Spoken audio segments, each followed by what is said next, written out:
मैं अमित आप सबका बहुत स्वागत करता हूं आपके अपने यूट्यूब चैनल सारथी टेक पर। दोस्तों, मेरा किसी भी तरह की कोई बाय और सेल की रिकमेंडेशन नहीं देता हूं।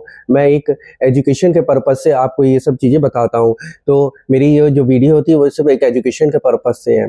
आईपीओ का फिर से लगता है मौसम आ गया है। अब फिर से आईपीओ आ रहे हैं ढेर सारे। तो हमें अब आईपीओ के ऊपर भी अपनी एक रिव्यू देने जा रहा हूँ। और ये वो आईपीओ है जिसे हर गरीब प्रोडक्ट्स को लेके, मतलब ये वो आईपीओ है कि लेडीज सबसे ज़्यादा इस ऐप के ऊपर इसमें अपना परचेसिंग करती है। तो जी हाँ, इस आईपीओ का नाम है हमारा मीशो लिमिटेड। तो मीशो का जो है आईपीओ आ गया है। मीशो का नाम सुनकर तो आप सब लोग ही समझ गए होंगे कि मीशो एक हमारा ई कॉमर्स साइट है, जिसके प्लेटफॉर्म के ऊपर हम लोग जितने भी हाउस वाइफ्स हैं, जितनी भी लेडीज़ हैं और जितने भी जेंट्स हैं, वो सब अपना हाउस फर्निशिंग का और क्लोथिंग का काफ़ी सारे प्रोडक्ट्स के ऊपर उसके ऊपर अपनी शॉपिंग करती हैं। मीशो क्या करता है, मीशो जो है वो हमें एक बहुत कम रेट पे हमें प्रोडक्ट्स अवेलेबल करवाता है। वो डायरेक्ट हमारा सेलर को कस्टमर से जोड़ता है। तो यही मीशो का काम है। तो अब मैं आपको सबसे पहले इसमें मैं आपको 5 टॉपिक्स के ऊपर आपको ये बताऊंगा इसके आईपीओ के रिव्यू के ऊपर।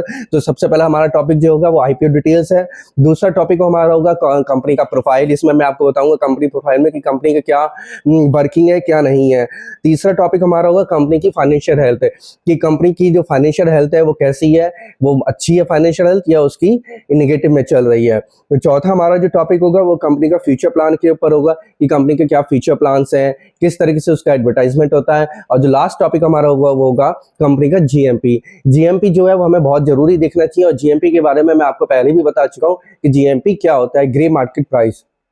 तो चलिए शुरू करते हैं हम अपना आईपीओ का रिव्यू। तो इसमें हमारा जो मीशो का है, सबसे पहले हम इस मीशो के आईपीओ की डिटेल्स में आपको बता दूं।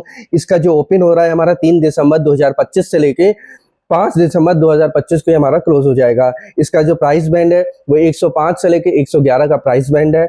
इसका जो लॉट साइज होगा, इसका जो शेयर्स का वो होगा 135 शेयर्स का इसका लॉट साइज है। अब सबसे बड़ी बात, जैसे कि मैं आपको इसमें इश्यू साइज के बारे में मैं आपको पहले भी बता चुका हूँ, समझा चुका हूँ। जो इश्यू साइज जो इस ऑफर इसका आया है आईपीओ का, जो हमारा है 5421.20 करोड़ का, यानी कि एक बहुत बड़ा इश्यू है इसका साइज का। इस अच्छा खासा साइज इसका बड़ा है इसका आईपीओ का। और इसका जो फ्रेश इश्यू है वो 4250 करोड़ का है। और इसका ऑफर फॉर सेल है वो 1171.20 करोड़ का है। जी, ऑफर फॉर सेल और फ्रेश इश्यू के बारे में मैं आपको बता चुका हूँ। आप इसके ऊपर बहुत ध्यान से सर्च करिएगा कि फ्रेश इश्यू का मतलब क्या होता है और ऑफर फॉर सेल का मतलब क्या होता है। अब मैं आपको लेकर चलता हूं इसके कंपनी के प्रोफाइल के ऊपर। इसके कंपनी का प्रोफाइल बहुत ही सिंपल है, आप सब लोग जानते होंगे इसकी कंपनी के प्रोफाइल में। और दूसरी बात, ये जो कंपनी हमारी जो बॉर्न हुई थी, ये कंपनी फैशनिया टेक्नोलॉजीज प्राइवेट लिमिटेड के नाम से 2015 में इस कंपनी का बॉर्न हुआ था। उस वक्त इसने ये विदित अत्रे जी ने इसको स्टार्ट किया था। और अब ये मीशो के नाम से सब लोग इसको जानते हैं। 2015 में स्टार्ट करने के बाद ये काफी लंबा समय हो गया इसको चलते चलते, करीब करीब 10 से 11 साल होने को आ रहे हैं। इसका जो हेडक्वार्टर है वो इसका बेंगलुरु में इसका हेडक्वार्टर बना हुआ है। अब मैं आपको इसके ऊपर जो बताने जा रहा हूँ कि ये क्या बिजनेस क्या है इसका। ये एक स्मॉल बिजनेसेस एंड रीसेलर, मतलब क्या करता है ये, जो लोग अपने घर से बिजनेस करते हैं और जो लोग गांव से करते हैं, विलेजेस से करते हैं, जो लोग अपना बिजनेस स्टार्ट करना चाहते हैं। तो जितने भी बिजनेसमैन होते हैं, चाहे वो छोटे हों या बड़े हों, जो हाउसवाइफ्स हों या फैमिली वाले हों, वो अपने प्रोडक्ट्स को इस मीशो के ऐप पे अपलोड करते हैं। और मीशो क्या करता है, वो डायरेक्टली सेलर का प्रोडक्ट सीधे कस्टमर तक पहुंचाता है। बीच में कोई भी ब्रोकर नहीं होता है बस। और मीशो की अर्निंग, इसमें जो मीशो की अर्निंग है वो कहां से आती है, मीशो की अर्निंग जो आती है, जो सेलर से वो कमीशन लेता है, उस अर्निंग के ऊपर ही मीशो को अर्निंग मिलती है उसके ऊपर। अब मैं आपको ये बता दूं कि इसकी जो वाइड रेंज ऑफ प्रोडक्ट्स जो है वो काफी ज्यादा मिलियंस में है। यानी कि ये फैशन में अच्छा खासा डील करता है। हम इसका ऐप खोलेंगे तो हमें फैशन क्लोथिंग के ऊपर काफी सारी चीजें देखने को मिलती हैं। इलेक्ट्रॉनिक्स में हमें काफी सारी चीजें देखने को मिलेंगी। जो इसका वर्किंग मॉडल होता है वो हमारा लॉजिस्टिक मॉडल भी है, इसका वर्किंग का जो मॉडल है। और ये एक आप सब लोग जानते हैं कि e commerce social commerce industry है। अर्निंग के बारे में मैं आपको बता चुका हूं कि इसकी अर्निंग किस तरह होती है, एक कमीशन के थ्रू इसके अंदर अर्निंग होती है इसके अंदर। अब मैं आपको ये बता दूं, अरे करीज कंपनी के अंदर कि कहते हैं जो इसमें जो यूजर्स हैं वो कितने एक्टिव यूजर्स हैं। 120 मिलियन इसके मंथली यूजर्स हैं जो 2025 में एक्टिव हैं इस टाइम पे इसके अंदर। और जिसमें से सबसे ज़्यादा जो यूज़र्स है वो हमारे फीमेल में हैं। फीमेल सबसे ज़्यादा इस ऐप के ऊपर शॉपिंग करती हैं। दूसरा मैं आपको ये बता दूं कि इसका जो मार्केट कैप है, एक अच्छा खासा मार्केट कैप है। इसका मार्केट कैप जो हमारा 8.2% का है अदर कॉमर्स साइट के मुकाबले। जैसे कि कॉमर्स साइट इसका जो कंपटीटर है, वो सबसे बड़ा कंपटीटर इसका एक फ्लिपकार्ट है। आप सब लोग जानते हैं, ये लोग फ्लिपकार्ट पे शॉपिंग करते हैं। दूसरा इसका कंपटीटर अमेजॉन है। अमेजॉन से भी लोग इसी चीज़ की शॉपिंग करते हैं, क्लोथिंग की, फर्निशिंग की, हर चीज़ की।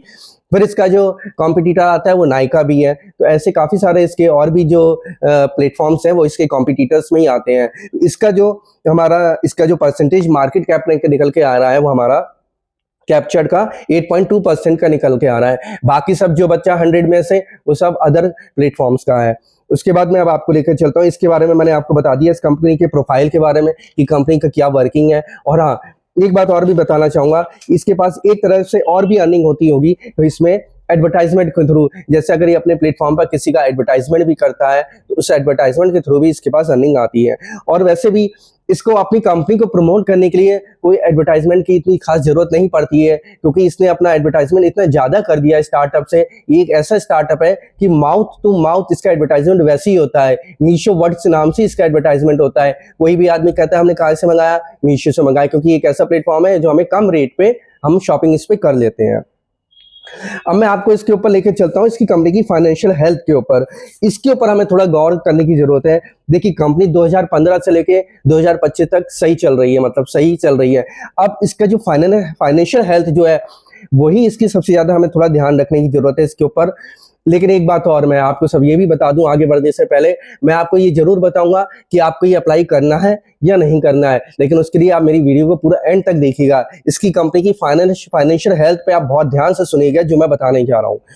इसमें जो प्रोमोटर्स की होल्डिंग्स वो हमारी निकल के आ रही है, वो 18.51% की इसमें प्रोमोटर्स की होल्डिंग है। इसका जो मार्केट कैपिटलाइजेशन है वो है हमारा 50,000 करोड़ से ज्यादा का इसका मार्केट कैपिटलाइजेशन है। इसमें कंपनी की जो वैल्यूएशन निकल के आई है वो हमारी एक अच्छी खासी वैल्यूएशन है इस कंपनी की। $3.9 बिलियन की इसकी वैल्यूएशन है 2025 में इसकी।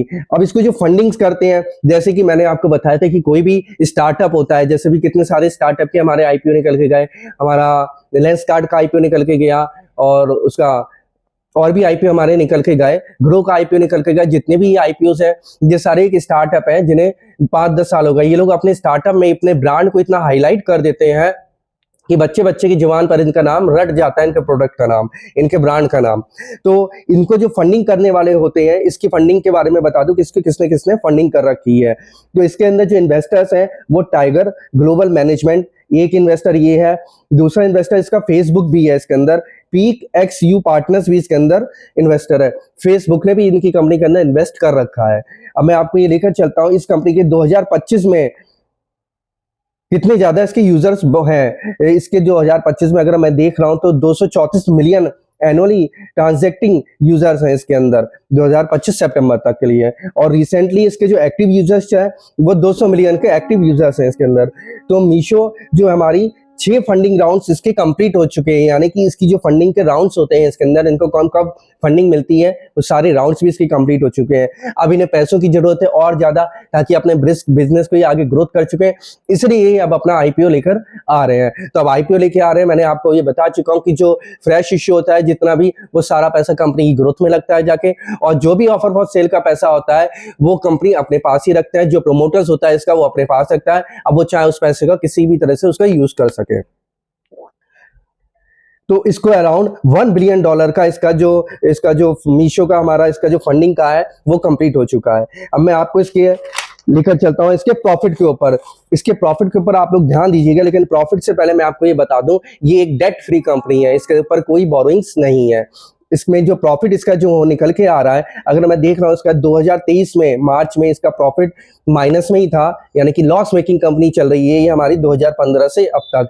तो 2023 में इसका जो था हमारा 1671.90 करोड़ का इसका था, वो हमारी घाटे में चल रही है। लेकिन इसका घाटा फिर कम हो गया 2024 मार्च में, इसका घाटा घटकर माइनस 230.15 करोड़ रह गया। यानी कि इसने एक अच्छी खासी अपनी कंपनी के अंदर एक ग्रोथ करी 2023 से 2024 में 24 तक काफ़ी ज़्यादा इसका घाटा कम हो गया है। फिर उसके बाद मैं देख रहा हूँ कि 2025 मार्च में इसका घाटा और कम हो गया, उसका 219.59 करोड़ का रह गया इसका घाटा।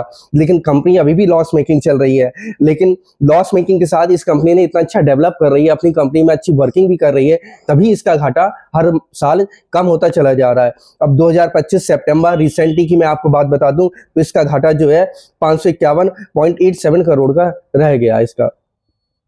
तो इसकी जो हमें फाइनेंशियल हेल्थ जो मैं आपको बता रहा हूँ, इसकी फाइनेंशियल हेल्थ में माना कि कंपनी लॉस मेकिंग चल रही है, लेकिन लॉस मेकिंग के साथ इसका घाटा हर साल कम होता चला जा रहा है। ऐसा नहीं कि जो लॉस मेकिंग होने के बाद भी इसका घाटा बढ़ रहा है, वो चीज़ इसके अंदर देखने को नहीं मिल रही है।